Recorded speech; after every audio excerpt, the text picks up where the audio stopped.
Hello दोस्तों, स्वागत है आपका मेरे इस यूट्यूब चैनल पर। तो आज का विषय है स्किन की एलर्जी के लिए। बहुत से मेरे पास व्हाट्सअप मैसेज आए, कमेंट्स भी आए कि आप स्किन की एलर्जी के लिए कुछ बताएं। तो उनके लिए मैं बता रहा हूँ एक ऐसा नुस्खा, चाहे आपको परेशानी कुछ भी हो। बहुत से जूझ रहे हैं एक्जिमा से, बहुत से खुजली से परेशान हैं, बहुत से सूखी खुजली होती है उनको पूरे शरीर में, बहुत से छोटे छोटे दाने हो जाते हैं, रिंग वॉर्म हो जाता है, बहुत से सोराइसिस से भी बहुत ज़्यादा परेशान है। सोराइसिस में एक तरह से गोल आकार के तरह हो जाता है, हमारे शरीर के अंदर कहीं भी हो जाता है और उसमें इचिंग होती है, खुजाते हैं, खुजली करते हैं तो उसमें पपड़ी से उतरने लगती है। एक तरह से कह लीजिए जैसे डैंड्रफ हमारे शरीर से निकलता है, इस तरह से डैंड्रफ सा निकलता है। कई बार ब्लीडिंग भी हो जाती है उसमें, कई बार दर्द भी होने लगता है। तो उन सभी के लिए, चाहे किसी भी प्रकार की स्किन की एलर्जी है आपकी, वो जड़ से ही ख़त्म हो जाएगी। हालांकि बहुत से ने मुझे बताया, अपने पूरी डिटेल बताई उन्होंने मैसेज में कि हम बड़े परेशान हैं, कई सालों से परेशान हैं, हमने बहुत सारे नुस्खे इस्तेमाल कर लिए, जिसने जो बताया हमने वो कर लिया, लेकिन जब तक इसका असर रहता है, ठीक है, हमने बहुत सारी क्रीमें इस्तेमाल कर ली, जिसने जो क्रीम हमें बताई वो हमने लगाई, लेकिन जब तक उसका असर रहता है, ठीक रहते हैं, फिर वही सिचुएशन आ जाती है। तो उन सभी के लिए मैं कहना चाहूँगा, आप बिल्कुल भी परेशान ना हो इस बीमारी से। मुझे पता है जूझ रहे हैं, दिक्कत होती है, परेशानी होती है। खैर, हालांकि इस सिचुएशन में आप कहीं रिश्तेदारी में भी जाते हैं तो भी आपको थोड़ा सा गंदा महसूस होता है कि खुजली लग रही है, खुजाएं कैसे भाई। तो बहुत से तो ऐसे भी हैं कि रिश्तेदारी में भी जाना बंद कर देते हैं। बहुत ज़्यादा ही परेशानी वाला विषय है, मैं मानता हूँ, समझ सकता हूँ आपकी बात। तो आप बिल्कुल ना घबराएं, मैं ऐसा नुस्खा बता रहा हूँ आपको देसी, जो बहुत ही कारगर है। थोड़ा सा धैर्य रखना बस, इसमें इस्तेमाल जरूर करके देखना। बताते तो सभी हैं, मैं भी बता रहा हूँ आपको, और आपने किए भी होंगे काफ़ी प्रयोग, तो एक बार ये भी करके देखना, रिजल्ट आपको 101% मिलेगा। चाहे किसी भी प्रकार की एलर्जी हो, चाहे मैंने उस एलर्जी का नाम भी ना लिया हो, चाहे आपको दांत, खाज, खुजली, फोड़े, फुंसी, कील, मुहासे, स्किन की एलर्जी, किसी भी प्रकार की ऑल ओवर, यानी कहना चाहूँगा किसी भी प्रकार की दिक्कत हो स्किन में एलर्जिकल, तो वो बिल्कुल ख़त्म हो जाएगी।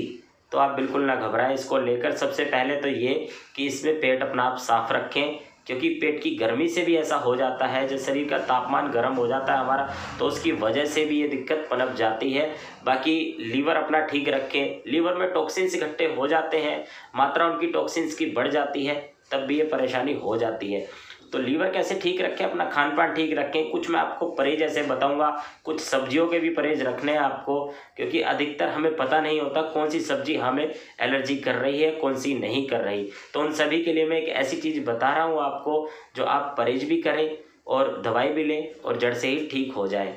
तो सबसे पहले मैं आपको खाने वाला नुस्खा बता देता हूँ। इसके लिए आपको क्या लेना है, आपको सबसे पहले लेना है 50 ग्राम चिरायता, जिसको हम काल मेघ भी कह देते हैं। ये खाने में कड़वा होता है थोड़ा सा, तो आप 50 ग्राम चिरायता ले लें। 50 ग्राम सना पत्ती ले लें। सना की पत्ती, छोटी छोटी लीफ पत्तियां होती हैं, छोटी छोटी हरे कलर की, हल्का सा हरा होता है कलर। तो 50 ग्राम सना पत्ती ले लें आप। 50 ग्राम नीम के पत्ते ले लें आप। नीम के पत्ते ताज़े हों या सूखे हुए हो, कोई परेशानी नहीं है, किसी भी पंसारी से भी मिल जाते हैं। 50 ग्राम नीम के पत्ते ले लें और 50 ग्राम इसके अंदर मेहंदी के पत्ते मिलाने हैं आपको। जी हाँ, मेहंदी के पत्ते, ये भी पंसारी से आसानी से मिल जाएंगे। ज़रूरी नहीं है कि आप ताज़े लें या सूखे हुए लें, कोई से भी आप ले सकते हैं। हालांकि ताज़े लेंगे तो भी आपको सुखाकर ही इस्तेमाल करने हैं, तो आप सूखे हुए ले लें, पंसारी से मिल जाते हैं आसानी से। और लास्ट इसके अंदर डालना है आपको काली जीरी, 50 ग्राम काली जीरी। अब ये आपकी 5 चीज़ें हो गई हैं। अब इन सबको 50-50 ग्राम लेके पीस के बारीक चूर्ण बना लें आप। अब इनको लेने का तरीका मैं बता देता हूँ आपको। आधी आधी चम्मच सुबह शाम नॉर्मल पानी के साथ आप ये लेना शुरू कर दें, और आप इफेक्ट देखेंगे। इससे आपके जो ब्लड में इन्फेक्शन है वो भी ख़त्म होगा। जो टॉक्सिन्स इकट्ठे हो चुके हैं, उन्होंने घर बना लिया है, वो डिटॉक्स होंगे, वो ख़त्म हो जाएंगे बिल्कुल आसानी से। तो आपको परेशानी होगी नहीं। कई बार क्या होता है, हम इलाज तो करा लेते हैं, लेकिन इलाज करने वाले को या हमें ये नहीं पता होता कि ये बीमारी उत्पन्न किस वजह से हुई है। उस वजह को ख़त्म करने की कोशिश कोई नहीं करता। बस एलर्जी है तो एलर्जी की दवाई चला दें, ठीक हो जाएंगी।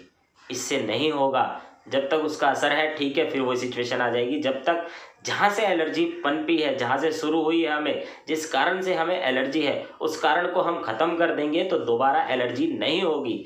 ये हर किसी मर्ज़ पर डिपेंड करता है। कोई सा भी मर्ज़ आप ले लें, किसी भी बीमारी को आप ले लें, जिस बीमारी का उपचार जड़ से होगा तो वो दोबारा उत्पन्न नहीं होगी। तो आप ये करें, आधा आधा चम्मच सुबह शाम। किसी किसी को इससे हल्के से थोड़ा सा लूज मोशन से होंगे तो घबराने की ज़रूरत नहीं है। हालांकि हर किसी को नहीं होते, अगर किसी को हो तो घबराने वाला विषय नहीं है, क्योंकि इसमें सना पत्ती है और थोड़े से लूज मोशन लगा सकते हैं, लेकिन इतने लूज मोशन नहीं लगेंगे कि आपको इसको बंद करने के लिए दवाई लेनी पड़ेगी। आप घबराएं बिल्कुल ना। जो भी मैंने अभी ये 5 चीज़ें बताई हैं, चिरायता जिसको हम काल में कह देते हैं, नीम पत्ती, सना पत्ती, मेहंदी पत्ते, ये अगर आप विश्वास करें, इसका एक और असर मैं बता देता हूँ आपको। अगर किसी शुगर वाले को दे दिया जाए तो उसका शुगर बिल्कुल लेवल में आ जाता है इससे। तो इसके कोई भी दुष्परिणाम नहीं है, लाभ ही लाभ है। आप इस्तेमाल करें और आप फिर देखेंगे। और यकीन मानिए, किसी को अगर सन एलर्जी है, धूप से भी एलर्जी है तो भी ख़त्म हो जाती है। किसी को अगर कास्टिक से एलर्जी है, कास्टिक यानी कि साबुन, जो झाग वाली वस्तुएं होती है, शैम्पू, साबुन, सर्फ, इनसे अगर एलर्जी है तो भी बिल्कुल जड़ से ख़त्म हो जाएगी। और लगाने के लिए इसके लिए आप ले लें तुबरक तेल, जिसको हम चाल मोगरा तेल के नाम से भी जानते हैं। ये भी आसानी से किसी भी स्टोर पर अवेलेबल है, मेडिकल स्टोर पर, किसी आयुर्वेदिक दवाइयों की स्टोर पर, हर जगह मिल जाता है। आप कोई सी भी फार्मेसी का ले सकते हैं। मोस्टली मैं बैद्यनाथ का चलाता हूँ, बैद्यनाथ का आप ले लें तुबरक तेल, या चाल मोगरा के नाम से भी हम जानते हैं। 50 ग्राम वो ले लें और 50 ही ग्राम इसके अंदर कोकोनट ऑयल मिलाएं। नारियल का तेल जिसे कह देते हैं, गोले का तेल जिसे कह देते हैं, आप कोकोनट ऑयल मिलाएं बराबर मात्रा में। दोनों को मिक्स कर लें अच्छी तरह से और वहाँ पर लगाएं जहाँ पे आपको ज़रूरत है। चाहे सूखी खुजली है, एलर्जी है, एक्जिमा है, सोराइसिस है, फोड़े फुंसी हैं, कील मुहासे हैं, ऑल ओवर स्किन एलर्जी किसी भी प्रकार की हो, वहाँ पर लगाएं। आप ये उपचार कर लें, लगाने वाला और खाने वाला। मैं दावा देता हूँ, जो आप परेशान हैं दवाइयाँ कर करके आपकी परेशानी का हल नहीं मिल रहा, तो उनको भी ये मिल जाएगा। बस ये आप कर लें। बाकी आप कब्ज़ ना रहने दें, दोबारा मैं कहूँगा, तब अच्छी तरह से आराम होगा। थोड़ा सा परहेज पर ध्यान दें, ज़्यादा मिर्च मसाले वाली चीज़ें ना खाएं, नॉनवेज ना खाएं, ज़्यादा बेटर है। अगर खाने की आदत है तो कम मात्रा में लें, इसको कभी कभार ले लिया करें, बाहर का तला भुना ना लिया करें। और सबसे ज़रूरी बात इसमें, जो आपको सब्जी अवॉइड करनी है वो मैं बता देता हूँ। एक तो इसमें बैंगन नहीं लेना आपको, बैंगन, ब्रिंजल। एक लेडी फिंगर यानी कि भिंडी नहीं लेनी। तीसरा, अरबी नहीं लेनी। चौथा, कटहल नहीं लेना।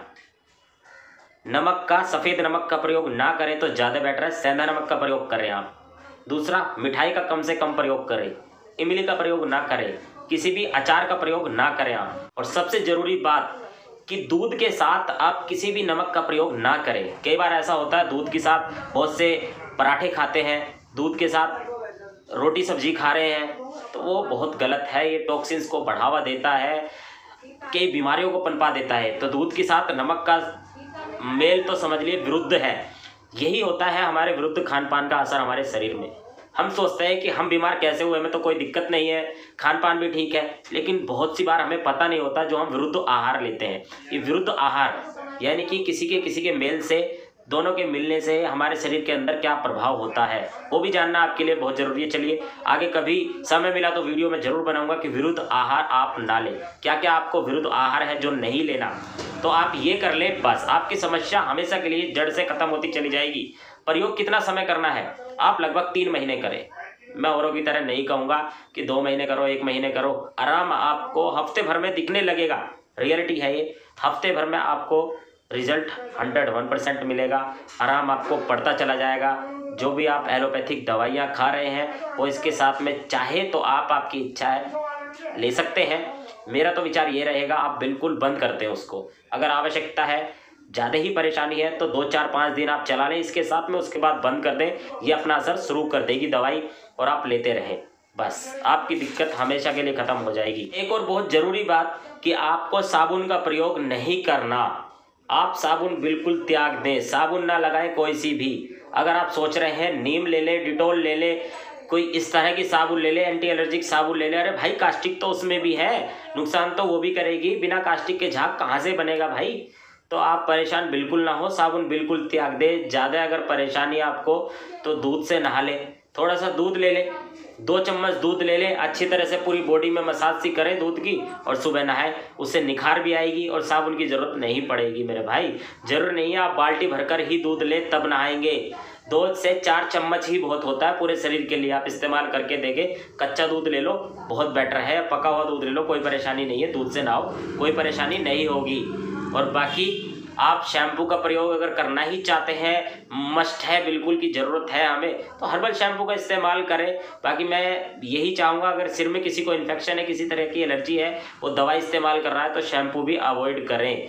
नॉर्मली नेचुरली तरीके से बेसन से सिर धोएं, चने के बेसन से सिर धोया करें, उससे भी अच्छा निखार आता है बालों में और कोई भी हानि नहीं होती।